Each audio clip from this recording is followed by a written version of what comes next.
Right. హస్తంలో అలజడి. ఈ అలజడికి అసలు అంతం లేనట్టే కనిపిస్తోంది. ఎందుకంటే ఫిరాయింపు ఎమ్మెల్యేలు బీఆర్ఎస్ పార్టీలో గెలిచి కాంగ్రెస్లో జాయిన్ అయినటువంటి ఫిరాయింపు ఎమ్మెల్యేలపైన నిన్న సుప్రీంకోర్టు చాలా సీరియస్గా ఆ విషయంలో సుప్రీంకోర్టు చాలా సీరియస్ అయింది. స్పీకర్ని తొందరగా చెప్పాలి, ఇంకెంత సమయం తీసుకుంటారంటూ స్పీకర్ను మందలించడం ఒకటైతే, ఎమ్మెల్యేలు రహస్య భేటీ అయ్యారు కాంగ్రెస్ పార్టీ ఎమ్మెల్యేలు. తర్వాత ఎక్స్ వేదికగా తమకు తాముగా పెట్టుకున్నటువంటి ఒక పోల్లో కాంగ్రెస్ పార్టీని జనం తిరస్కరించి గత బీఆర్ఎస్ పరిపాలనే బాగుంది అంటూ దాదాపుగా 70% దగ్గరలో జనం బీఆర్ఎస్ పరిపాలనకే మొగ్గు చూపారు. ఇవన్నీ ఒకటైతే, నిన్న బీఆర్ఎస్ అధినేత కేసీఆర్ గారి నుంచి వచ్చినటువంటి స్టేట్మెంట్స్ కూడా కాంగ్రెస్ని మరింత అలజడిలోకి నెట్టేశాయి. మనం దెబ్బ కొడితే మామూలుగా ఉండదు, ఫిబ్రవరిలో భారీ బహిరంగ సభ ఉండబోతుంది. బీఆర్ఎస్ బహిరంగ సభ అనగానే అలజడికి తోడు మరొక అలజడికి కాంగ్రెస్ పార్టీ పార్టీగా ప్రభుత్వంగా అలజడితో అల్లాడిపోతున్నట్టుగా రాజకీయ వర్గాల్లో చర్చ సాగుతోంది. ప్రస్తుతం మనతో జాయిన్ అయ్యారు బీఆర్ఎస్ పార్టీ సీనియర్ నాయకులు డాక్టర్ మన్నే క్రిషాంక్ గారు మనకు లైవ్లో జాయిన్ అవుతున్నారు. క్రిషాంక్ గారు నమస్తే, గుడ్ ఈవినింగ్.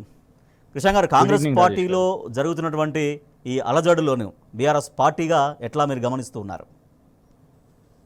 రాజేష్ గారు, చాలా ఈ సిరీస్ ఆఫ్ ఈవెంట్స్, ప్రత్యేకంగా గౌరవ సుప్రీంకోర్టు ఈ ఫిరాయింపులపై పాడి కౌశిక్ రెడ్డి గారు వేసిన కేసులో విచారణలో భాగంగా ఆల్రెడీ స్పీకర్ గారిని చర్యలు తీసుకోవాలి, ఆ ఫిరాయింపు చేసిన ఎమ్మెల్యేలకు నోటీసులు ఇవ్వాలి అని చెబుతూ, మరి ఎవరైతే వాళ్ళ తరఫు నుంచి వకీలు ఉన్నారో వాళ్లకు చాలా స్పష్టంగా వాళ్ళు నిన్న చెప్పారు, ఆల్రెడీ నోటీసులు ఇది ఇచ్చిండ్రు అంటే ఇంకెంత కాలం కావాలి మీకు అనేది ఒకటి సీరియస్ అవ్వడం జరిగింది. అంటే దాని అర్థం ఏంటిది అని అంటే, త్వరలో తెలంగాణ రాష్ట్రంలో ఉప ఎన్నికలు రాబోతున్నాయి అని స్పష్టంగా ఒక లైన్ క్లియర్ అర్థమైంది.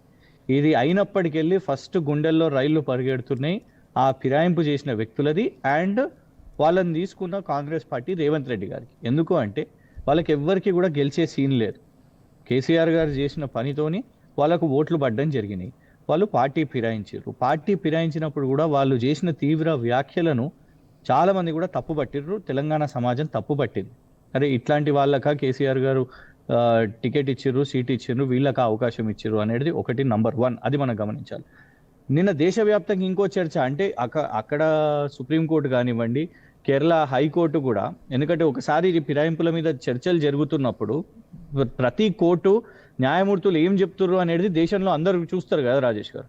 సో కేరళ హైకోర్టులో కూడా ఇట్లా ఫిరాయింపులు చేసిన వాళ్ళు, వాళ్ళ పాలసీస్ ని మార్చుకున్న వాళ్ళు, పార్టీని మారిన వాళ్ళు ఎప్పటికప్పుడు ఇమీడియట్ గా ఎలక్షన్స్ కి పోవాలి అని బెంచ్ మీద కూర్చున్న గౌరవ జడ్జి గారు నిన్న చెప్పడం జరిగింది. ఇదొకటి నిన్న జరిగింది. నిన్నటి 1 డే ఈవెంట్స్ మీకు చెప్తాను. నిన్న 1 డే ఇది సుప్రీంకోర్టు, గౌరవ కేరళ హైకోర్టు ఈ చర్చ జరుగుతున్న క్రమంలో నిన్న కేసీఆర్ గారు పార్టీ కొందరు ముఖ్య నాయకులతోని, కొందరు ఎమ్మెల్యేస్, కొందరు కార్యకర్తలతో కూడా ఈ సమయంలో బహిరంగ సమావేశము, బహిరంగ సభ పెడతాను, ఫిబ్రవరి సభ పెడతాను, కీలకంగా ప్రజల్లో ఉన్న మేజర్ ఇష్యూస్ గురించి నిన్న లేవనెత్తడం జరిగింది. ఒకటి అది రైతు బంధు ఫర్, ఇప్పుడు కాంగ్రెస్ వాళ్ళు రైతు భరోసా, రాని రైతు భరోసా పేరు మాత్రమే, కానీ ఎస్ ఫర్ అందరికీ తెలిసిందే అది రైతు బంధుగా. రైతు బంధు, ఇటు రుణమాఫీ, నీళ్ళ అంశాలు అండ్ రేపు రానున్న రోజుల్లో జరగబోయే విద్యుత్ సమస్యలు, కరెంటు కోతలు ఆల్రెడీ మొదలైనవి. ఈ ప్రజల అంశాల గురించి మాట్లాడగానే అండ్ ఇంకొకటి, నేను మౌనంగా చూస్తున్నాను, గంభీరంగా చూస్తున్నాను అండ్ మరీ ముఖ్యంగా నేను ఫిబ్రవరిలో ఒక బహిరంగ సభతో రాబోతున్నాను. ఈ 2 చూసిన క్రమంలో ఇంకొకటి, అనిరుద్ రెడ్డి అని ఒక ఎమ్మెల్యే మొన్న రెవెన్యూ శాఖలో అంటే పొంగులేటి శ్రీనివాసరెడ్డి గారి మంత్రిత్వంలో భారీ అవినీతి జరుగుతుంది అని ఒక స్టేట్మెంట్ ఇవ్వడం అండ్ వారు ఒక 10 మంది ఎమ్మెల్యేలతో సమావేశం అవ్వడం. అంటే కాంగ్రెస్లో కూడా ఈరోజు చర్చ ఏంటిది అని అంటే, మీరు గమనించండి, మంత్రులు కూడా, సొంత వాళ్ళ క్యాబినెట్ మంత్రులు కూడా ఎక్కడ కూడా రేవంత్ రెడ్డి గారు తీసుకుంటున్న నిర్ణయాలు, ఏకపక్షంగా తీసుకుంటున్న నిర్ణయాలకు ఎక్కడ కూడా సపోర్ట్ లేదు, ఎక్కడ కూడా. ఉదాహరణకు మీకు చెప్తాను, మూసి ఇంత పెద్ద 1,50,000 కోట్ల కాంట్రాక్ట్ కదా అది. ఏనాడైనా ఇరిగేషన్ శాఖ మంత్రి ఉత్తమ్ కుమార్ రెడ్డి గారు ఇవాళ వరకు ఆన్ రికార్డ్ ఒక్కసారన్నా దాని గురించి మాట్లాడినరా? ఎప్పుడైనా ప్రెస్ మీట్ పెట్టిర్రా? రేవంత్ రెడ్డి గారు జరిపిన రివ్యూ మీటింగ్స్ లో ఏనాడు కూడా ఉత్తమ్ కుమార్ రెడ్డి గారు కూర్చోలేదు. మీరు గమనిస్తే యాదాద్రి లక్ష్మీ నరసింహస్వామి గుడికి వెళ్ళినప్పుడు కూడా ఏది మూసి పాదయాత్ర అని పెట్టుకున్నాడు కదా ఊరవతల, ఎందుకంటే ఇక్కడ ప్రజలకి నుంచి ఇబ్బందులు ఉన్నాయి. మూసి కూల్చివేతలు కూడా మొదలు పెట్టేసిండు డిపిఆర్ లేకముందే. ఆ రోజు మీరు గమనిస్తే ఆలయంలో ఉన్న ఉత్తమ్ కుమార్ రెడ్డి గారు దాని తర్వాత ఇమీడియట్ గా 2-3 కిలోమీటర్ల దూరంలోనే పాదయాత్ర ఉండే, కానీ ఆ పాదయాత్రలో మాత్రం లేరు. ఇదొక ఉదాహరణ మచ్చుకు. అంటే కృషాంగర్ అయితే ఓకే, అంటే ప్రజాపాలన అని చెప్పుకొని అధికారంలోకి వచ్చితే ప్రజలు నేరుగా మంత్రులు గెలవచ్చు, ముఖ్యమంత్రిని గెలవచ్చు అని చెప్పారు. సో అనేక సమస్యలు నేరుగా ముఖ్యమంత్రిని ప్రస్తావించవచ్చు అన్నారు. కానీ సొంత పార్టీ ఎమ్మెల్యేలే మంత్రుల్ని గెలవని పరిస్థితి. సో దానిలో భాగంగానే ఎమ్మెల్యేలు నిన్న రహస్య భేటీలు కావడం, ఇదంతా కూడా ప్రజలకు ఏం చెప్తోంది? అంటే డెఫినెట్ గా ఆయన చెప్పింది ఒకటి, అబద్ధాలు చెప్పి అబద్ధాలు ప్రచారం చేసుకొని ఓట్లు తెచ్చుకున్నాడు. కానీ నిజం ఏంటిదో అర్థమైంది కదా. ప్రమాణ స్వీకారం చేసిన రోజు ఏమని చెప్పిండు, నేను కంచెలు దింపేసిన ప్రజా దర్బార్ పెట్టబోతున్నా అని.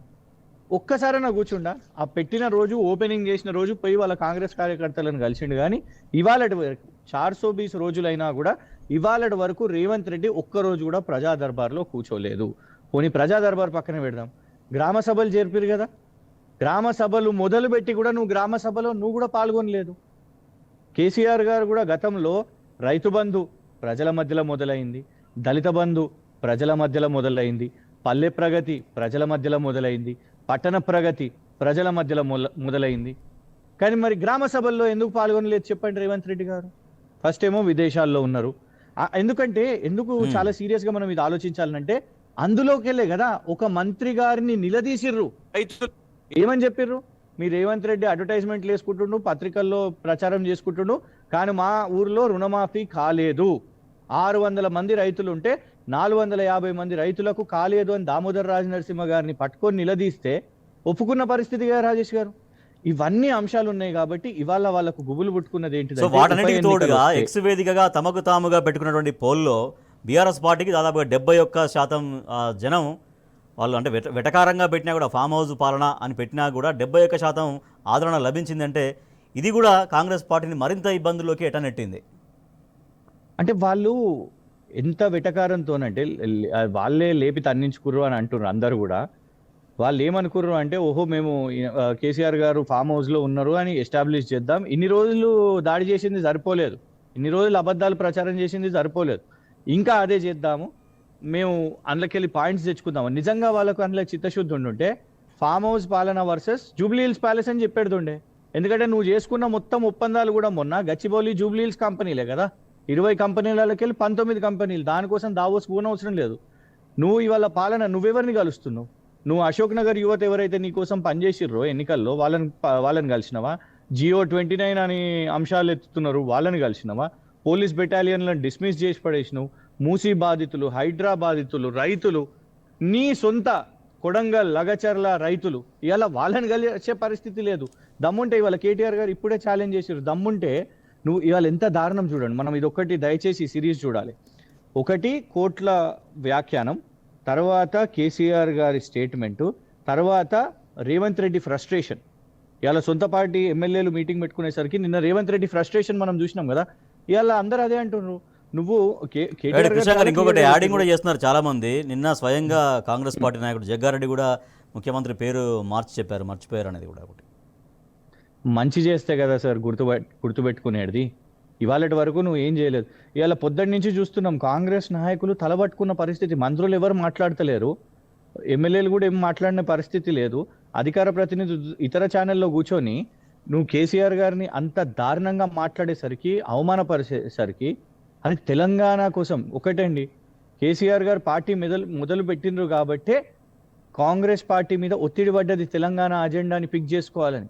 కేసీఆర్ గారు ఆమరణ దీక్ష చేపట్టిండ్రు కాబట్టే కాంగ్రెస్ పార్టీ ప్రకటన చేసింది, చిదంబరం గారు ప్రకటన చేసిరు. కేసీఆర్ గారు నిలబడి పార్లమెంట్లో మాట్లాడారు కాబట్టే ఆ పార్లమెంట్ మొత్తం కూడా తెలంగాణకు సపోర్ట్ చేసే పరిస్థితి తీసుకొని వచ్చిరు కేసీఆర్ గారు. అట్లాంటి కేసీఆర్ గారిని నువ్వు కర్రె పట్టుకున్నావు. ఏనాడు జైపాల్ రెడ్డి గారి గురించి ఇట్లా ఎవరు మాట్లాడలేదు కదా. సోనియా గాంధీ గారి గురించో, రాహుల్ గాంధీ గారి గురించో ఎవరు ఇట్లా మాట్లాడలేదు కదా. అంత అహంకారం పనికి రాదు. అంటే ఇదంతా ఫ్రస్ట్రేషన్ దేనికి? రేపు రానున్న ఉప ఎన్నికల్లో ఖచ్చితంగా బీఆర్ఎస్ ఇంపాక్ట్ ఉంటుంది. అది మీరు అన్నట్టు ఎగ్జాక్ట్గా మీరు గుర్తు చేసినట్టు ఆ ఆన్లైన్ పోల్ ఎవరో బయట వ్యక్తులు పెట్టలేదు. కాంగ్రెస్ పార్టీ అధికారిక సోషల్ మీడియా హ్యాండిల్ పెట్టిన పోల్లోనే వాళ్లకు టోటల్గా అగేన్స్ట్గా 70% వాళ్ళకి అగేన్స్ట్, అంటే బీఆర్ఎస్కు 70% పడేసరికి దాన్ని టెస్ట్ చేయడానికి ఇంకొన్ని ఛానల్స్ కూడా పెట్టినాయి. కొన్ని ఛానల్స్ న్యూస్ ఛానల్స్ పెట్టేసరికి ఆ ఛానల్స్లో కూడా బీఆర్ఎస్కి వచ్చేసరికి ఇవాళ హుటాహుటిన ఇప్పుడు చెప్పాలంటే అప్రకటిత క్యాబినెట్ సమావేశం జరుగుతుంది ఇవాళ. జనరల్లీ క్యాబినెట్ సమావేశం అంటే ముందే అనౌన్స్ అవుతుంది కదా, అందరికి ప్రోటోకాల్ జిల్లా కలెక్టర్లకు అందరికీ కూడా ఇవాళ క్యాబినెట్ సమావేశం అని వస్తుంది. కానీ ఇంత హుటాహుటిన మంత్రులను అందరినీ పిలుచుకున్నట్టేనే ఇవాళ భయం పట్టుకుంది రేవంత్ రెడ్డి గారికి. ఆ భయంలో భాగంగా ఫ్రస్ట్రేషన్ కూడా వస్తున్నది. హస్తంలో అలజడి మొదలైంది. అలజడి మరింతగా ముదురుతున్నటువంటి పరిస్థితి కనిపిస్తోంది. అటు పార్టీలో కావచ్చు, ప్రభుత్వంలో కావచ్చు, అలజడి మొత్తం ఇవాళ కాంగ్రెస్ని గందరగోళపరుస్తుంది. ఒక పక్క ఫిరాయింపు ఎమ్మెల్యేలు ఎవరైతే ఉన్నారో వాళ్ళపైన సుప్రీంకోర్టు, వాళ్ళ ఇష్యూ పైన సుప్రీంకోర్టు సీరియస్ కావడం, తర్వాత ఎమ్మెల్యేలు రహస్య భేటీ కావడం, ఎక్స్ వేదికగా పెట్టుకున్నటువంటి పోలింగ్లో కాంగ్రెస్ పార్టీని పూర్తిగా ప్రజానీకం వ్యతిరేకించడం, తర్వాత కేసీఆర్ ప్రకటన బహిరంగ సభ ఫిబ్రవరిలో ఉంటుంది అని ప్రకటన రావడం, ఇవన్నీ వెరసి కాంగ్రెస్లో ఒక అలజడి మరింతగా ఎక్కువ అవుతుంది. కృష్ణ గారు, ఇందాక మీరు మాట్లాడుతూ ఒక అప్రకటిత క్యాబినెట్ భేటీ కొనసాగుతుందని చెప్తున్నారు. అంటే క్యాబినెట్ భేటీలో ప్రజల అవసరాలు, ప్రజల కార్యక్రమాలకు సంబంధించి అటువంటి చర్చ జరగట్లేదు అనుకుంటున్నారా? అంటే దానికంటే ముందే అనౌన్స్మెంట్ వస్తుంది కదా, మేము ఫలానా ఈ ఇష్యూస్ రాబోతున్నాయి, చర్చ రాబోతుంది, ఒక క్యాబినెట్ సమావేశం ఉంది, రైతు భరోసా టకీ అని మెసేజ్లో, లేకపోతే మిగిలిన వారికి రుణమాఫీ ఏదైతే సుమారు 50-60% మందికి ఇప్పటి వరకు రుణమాఫీ జరగలేదో టకీ అని వాళ్ళకేమన్నా మెసేజ్లు వస్తాయనో, లేకుంటే 2500 రూపాయలు మహిళలకు ఇవ్వబోతున్నాము అనేసి రేపు దానికి ఏమైనా టకీ మెసేజ్లు వస్తాయో, అట్లాంటి టకీ ప్రకటనలు ఏం రాలేదు కదా. సడన్గా హుటాహుటిన క్యాబినెట్ సమావేశము, అది కూడా క్యాబినెట్ అని చెప్పకుండా మంత్రులందరినీ, అది కూడా చాలా భద్రతగా కేసీఆర్ గారు అంత బ్రహ్మాండమైన సెక్రటేరియట్ నిర్మాణం చేసి ఇచ్చారు. ఆ సెక్రటేరియట్లో పెట్టుకోకుండా చాలా సెక్యూర్గా పోలీస్ సెక్యూరిటీ మధ్యలో పోలీస్ హెడ్ క్వార్టర్స్లో కమాండ్ కంట్రోల్ రూమ్లో పెట్టుకున్నారు. అంటే సమాచారం బయటికి పోవద్దు కాబట్టి. సో అంత ప్రజలకు తెలియనంత, సొంత పార్టీ ఎమ్మెల్యేలకు కూడా తెలియనంత అంత స్పీడ్గా ఇవాళ రేవంత్ రెడ్డి గారు పెట్టుకున్నారంటేనే కొంచెం ఆలోచన వస్తుంది. అండ్ ఇంకొకటి ఏంటిదంటే, ఈ ఉప ఎన్నికలు అన్నప్పుడు ఇంకొకటి కూడా మనం చూడాలి. We have to read between the lines. Danam Nagender అనే వ్యక్తి అసెంబ్లీ సెషన్ నడుస్తున్నప్పుడు బీఆర్ఎస్ ఎమ్మెల్యే మీద నోరు జారిండు. అదందరూ కూడా సమాజం గమనించింది. ఏంది ఈ నోరు, ఈయనది ఇది కరెక్ట్ కాదు పద్ధతి అని మాట్లాడుకున్న క్రమంలో మొన్న రీసెంట్గా ఈ కోర్టు కేసులు ఇవన్నీ అవుతున్నాయి కాబట్టి రేపు ఉప ఎన్నిక వస్తుంది అనేసరికి నేను కేటీఆర్ గారికి సారీ చెప్పినా, నేను అట్లా మాట్లాడకపోయి పెడుతుండే. ఆ యూటర్న్ మీరు గమనించారా రాజేష్? ఎందుకంటే రేపు ఫస్ట్ బై ఎలక్షన్ వచ్చేది 100% ఖైరతాబాద్లోనే. అందుకు ఆ భయం పుచ్చుకున్నది కాబట్టి రేపు కాంగ్రెస్ పార్టీ నుంచి ఓట్లు పడతాయో లేవో, అందుకే నేను బీఆర్ఎస్ కార్యకర్తలకైనా కూడా కొంత నాకు అలా సపోర్ట్ కావాలి అని కోరుకున్నాడో ఏమో. ఆ ట్రాప్కి ఎవరు పడరు. అందరికి అర్థమైంది ఏంటంటే ఈ డ్రామా కూడా ఆయన అహంకారం అసెంబ్లీలో చూసిండ్రు, ఆయన మాట్లాడిన తీరు చూసిండ్రు. వాట్ ఎవర్ ఇట్ ఇస్, ఆయన పార్టీ ఫిరాయించినందుకు శిక్ష తప్పదు. అంటే ఇప్పుడు పోయిన వాళ్ళందరూ కూడా బీఆర్ఎస్ పార్టీ నుంచి గెలిచి వెళ్ళినటువంటి వాళ్ళందరూ కూడా దాదాపుగా సరే బయటికి గంభీరంగా ఉన్నా కూడా దాదాపుగా ఇదే అంతర్మదనం పడుతున్నట్టుగా అనుకోవచ్చా? ఇప్పుడు దానం నాగేందర్ గారు బయట అంత టాక్ ఉన్నది. దానం నాగేందర్ గారు ఏమనుకున్నారు, ఎవడు బాగా దుష్ప్రచారం చేసిర్రు. అందరు కూడా వీళ్ళందరూ ఏమంటుండే అంటే ప్రగతి భవన్లోకి ఇది అది అనేసి మాట్లాడుతుండే. కానీ నేరుగా పొద్దున్న లేస్తే దానం నాగేందర్ గారు సొంత నియోజకవర్గం ఖైరతాబాద్ కదా, ప్రగతి భవన్ అక్కడనే ఉంటుండే, రెగ్యులర్గా అక్కడనే ఉంటుండే కేసీఆర్ గారి దగ్గర. కానీ ఇవాళ ప్రజలు మాట్లాడుకుంటున్నారు, రేవంత్ రెడ్డి గారి దగ్గర ఎంట్రీ లేదంట దానం నాగేందర్ గారి దగ్గర. చేరిండు, సంతోషపడి ఏదో పోయి చేరిండు, గన్మెన్లతో చెప్పిపించిండట రాజేష్ గారు. రేవంత్ రెడ్డి కూడా డైరెక్ట్గా చెప్పలే, ఉన్న బయట సెక్యూరిటీ గార్డులతో చెప్పారు, మీరు ఇక్కడికి రాకండి, రెగ్యులర్గా సీఎం గారికి నచ్చలేదు అని చెప్పిరట. అంత అవమానకరమైన పరిస్థితి దానం నాగేందర్ గారికి. ఇది బయట అందరు కూడా మీడియా సర్కిల్స్లో మాట్లాడుకుంటున్నారు. సో ఇవాళ దాని రిజల్టే ఇది కనబడుతున్నది. అంటే ఆ నర్వస్నెస్ ఇవాళ కాంగ్రెస్ పార్టీలో, ఈయన ఎలక్షన్స్ గెలిపియలేడు, ఈయన వాస్తవానికి కూడా ప్రజలు ఎంచుకున్న ముఖ్యమంత్రి కాదు కదా, ఏఐసిసి వాళ్ళు. ఆ ఏఐసిసిఏ రియలైజ్ అయింది కాబట్టి మీరు గమనించండి, last Rahul Gandhi 1-to-1 meeting ఎప్పుడైంది? పక్క రాష్ట్రంలో షర్మిల గారు పిసిసి అధ్యక్షురాలు, వారితోని 1-to-1 మీటింగ్ అయింది. కానీ ఇక్కడ రేవంత్ రెడ్డితోని 1-to-1 మీటింగ్ కాలేదు. అని ఇంతెందుకండి, మన రాష్ట్రానికి 420 రోజులు ఇవాళ వీళ్ళ పాలన అయిపోయింది కదా, అంటే సంవత్సరం పైన. ఇవాళకి క్యాబినెట్ ఎక్స్పాన్షన్ కూడా కాలేదు. క్యాబినెట్ మంత్రులు లేరు, హోంమంత్రి లేరు, విద్యాశాఖ మంత్రి లేరు, సంక్షేమ శాఖ మంత్రి లేరు, గిరిజన శాఖ మంత్రి లేరు. ఇట్లా ఇట్లా ఇన్ని సీరియస్ క్యాబినెట్ పోర్ట్ఫోలియోస్ కి మంత్రులు లేకపోవడం, వాళ్ళ నిజానికి మీరు చెప్తున్నట్టుగా cabinet committee, స్వయంగా వాళ్ళ ఒక రాష్ట్ర party ముఖ్యమంత్రికి committees కి తెలంగాణ approval రాష్ట్ర లేకపోవడం. ముఖ్యమంత్రికి 1-to-1 అపాయింట్మెంట్ ఇవ్వకపోవడంతో ఇవ్వకపోతే సరే మేము కూడా అగ్రనాయకులుగా ఆ రాష్ట్రానికి వెళ్ళాం, అక్కడ హామీలు ఇచ్చాం, మరి వాళ్ళ ముఖ్యమంత్రిని కలవకపోతే ప్రజలకు మరింత అనుమానాలు వస్తాయి అన్నటువంటి ఆలోచన కాంగ్రెస్ అధిష్టానం చేయట్లేదు అనుకోవాలా? అంటే ఎంత సీరియస్ గా వీరి మీద ఏమీ ఆరోపణలు వచ్చినాయో, అవినీతి ఆరోపణలు వచ్చినాయా, లేకపోతే with in the Congress party political issues వచ్చినాయా, ఎంత సీరియస్గా ఉంటే చూడండి, షర్మిల గారు రాహుల్ గాంధీ గారిని కలుస్తారు, కానీ రేవంత్ రెడ్డి గారి క్యాబినెట్ మొత్తం రేవంత్ రెడ్డి గారితో సహా పోయి కేసీ వేణుగోపాల్ గారిని కలుస్తారు. రాహుల్ గాంధీ గారిని కలవలేదు, పోయి కేసీ వేణుగోపాల్ గారితో కలిసి వచ్చేసారు. ఇక్కడ మనకు నిజంగా కూడా something is really not right. అది కనబడుతున్న దీనిలో. ఎమ్మెల్సీస్ అయినా కూడా అక్కడికి వెళ్ళి తెచ్చుకోవాలి, ఇవన్నీ కూడా అక్కడికి వెళ్ళి తెచ్చుకోవాలి, క్యాబినెట్ అక్కడికి వెళ్ళి తెచ్చుకోవాలి, పార్టీ అప్రూవల్ కూడా అక్కడికి వెళ్ళి తెచ్చుకోవాలి. సుమారు ఇప్పటికీ 31 సార్లు పోయిన పరిస్థితి. 31 సార్లు పోయినా కూడా ఇవాళ వరకు రాహుల్ గాంధీ గారు, సోనియా గాంధీ గారు క్యాబినెట్ ఎక్స్పాన్షన్ కాదు కదా, 1-to-1 మీటింగ్ కూడా అవకాశం ఇవ్వలేదు. సో డెఫినెట్గా ఇవాళ ఈ అన్నిటికీ కూడా జరుగుతున్న పరిణామాలు, ఇటు ఎమ్మెల్యే సమావేశాలు కానివ్వండి, ఇటు ఏఐసిసి వాళ్ళు చేస్తున్న తీరు కానివ్వండి, అన్నిటి మధ్యలో ఆయనకు పెద్ద స్ట్రోక్ పడ్డది కేసీఆర్ గారి స్పీచ్. కేసీఆర్ గారు సడన్ గా ఇప్పుడు ఫిబ్రవరి బహిరంగ సభ పెడుతున్నాను అని అనేసరికి ఆ షాక్ లో, అందుకే కదా మీరు గమనించండి, కేటీఆర్ గారి మహబూబాబాద్ మీటింగ్ కి అనుమతి ఇవ్వలేదు, కేటీఆర్ గారి నల్గొండ మహాధర్నా, రైతుల మహాధర్నాకి అనుమతి ఇవ్వలేదు, పరిగిదానికి కూడా నిన్న ఇబ్బందులు, సౌండ్ సిస్టము ఇవి అవి ఇయ్యము ఇది అదే అని రకరకాల ఇబ్బందులు పెట్టిండ్రు. కోర్టుకు వెళ్ళి ఒక్కొక్కటి కూడా అనుమతి తెచ్చుకున్న పరిస్థితి. కేటీఆర్ గారు సమావేశాలు పెడితేనే గింత ఎఫెక్టివ్ ఇంపాక్ట్ ఉంటే, ఇక కేసీఆర్ గారు రంగంలోకి దిగుతున్నారు, బహిరంగ సభ పెట్టబోతున్నారు.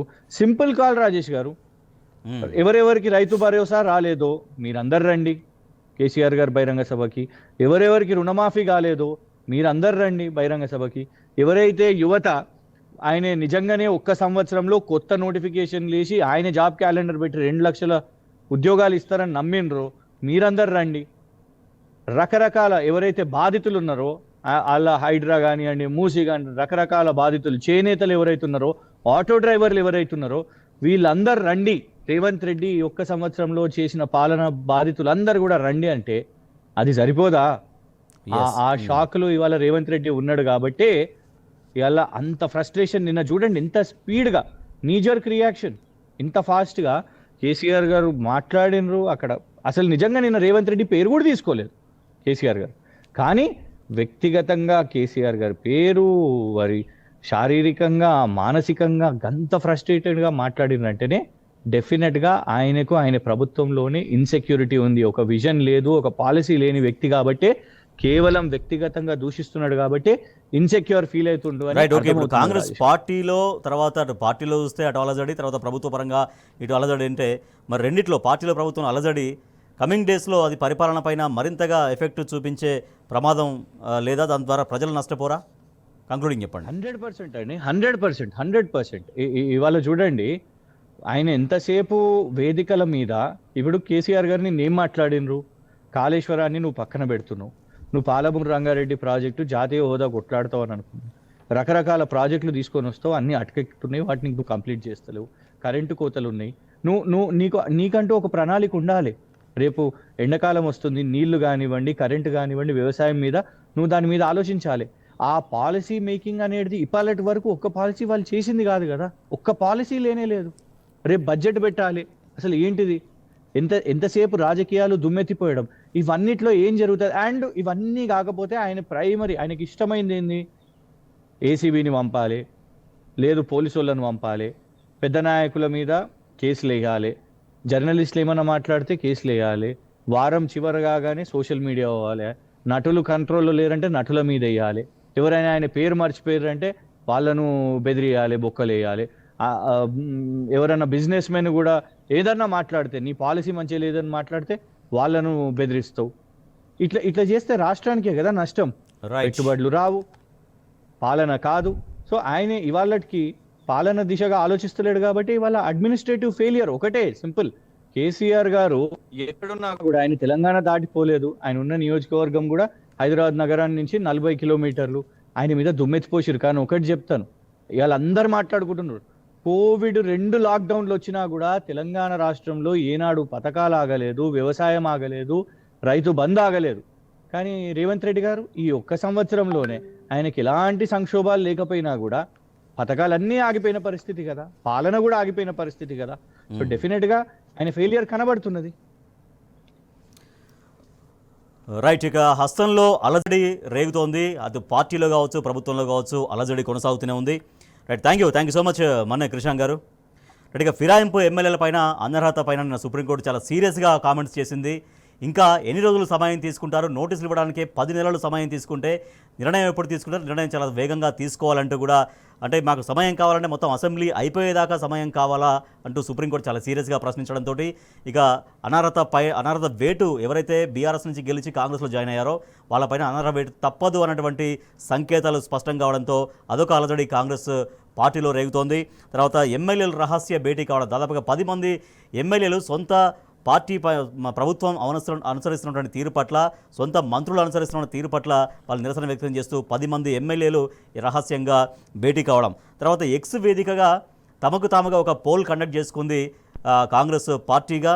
అయితే దాంట్లో ఫామ్ హౌస్ పాలన కావాలా, ప్రజల వద్దకు పాలన కావాలా అని 2 ఆప్షన్స్ ఇచ్చింది. సో ఫామ్ హౌస్ పాలన కావాలంటూ బీఆర్ఎస్ ప్రభుత్వాన్ని వెటకారంగా అడిగినప్పటికీ కూడా ప్రజలు దాదాపుగా 71% ప్రజలు మాకు ఫామ్ హౌస్ పరిపాలనే కావాలి, అదే బాగుంది అంటూ వాళ్ళు సపోర్ట్ చేయడం. తర్వాత నిన్న బీఆర్ఎస్ అధినేత కేసీఆర్ గారి దగ్గర నుంచి ఒక ప్రకటన రావడం, ఫిబ్రవరిలో భారీ బహిరంగ సభ ఉంటుంది, మనం కొడితే దెబ్బ మామూలుగా ఉన్నదంటే ఎప్పుడైతే కామెంట్స్ చేశారో అది అలజడి మరింతగా పెంచింది. సో ఇవన్నీ కూడా ఈ అలజడుల నేపథ్యంలో కాంగ్రెస్ పార్టీగా, కాంగ్రెస్ ప్రభుత్వంగా తీవ్ర అలజడి కొనసాగుతుంది ఆ పార్టీలో, ప్రభుత్వంలో. సో దాంతో ప్రజలకు అందాల్సినటువంటి పరిపాలన పైన ఎఫెక్ట్ పడే అవకాశం ఉందంటూ రాజకీయ వర్గాల్లో చర్చ సాగుతోంది.